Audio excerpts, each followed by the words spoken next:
ভিডিওর ভিতরে যে মুরব্বীটা দেখছেন আপনারা, এই মুরব্বীর দুনিয়ায় কেউ নাই। একটা স্ত্রী ছিল, তাও 11 বছর দেখার পরে তার ছেড়ে চলে গেছে।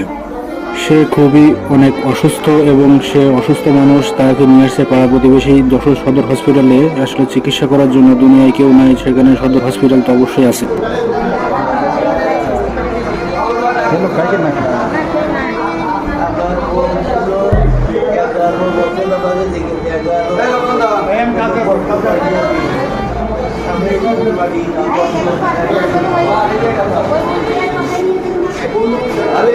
ভিডিওর ভিতরে যে মুরব্বীটা দেখছেন আপনারা, এই মুরব্বীর দুনিয়ায় কেউ নাই। একটা স্ত্রী ছিল, তাও 11 বছর দেখার পরে তার ছেড়ে চলে গেছে। সে খুবই অনেক অসুস্থ এবং সে অসুস্থ মানুষ, তাকে নিয়ে আসছে পাড়া প্রতিবেশী যশোর সদর হসপিটালে আসলে চিকিৎসা করার জন্য। দুনিয়ায় কেউ নাই, সেখানে সদর হসপিটাল তো অবশ্যই আছে।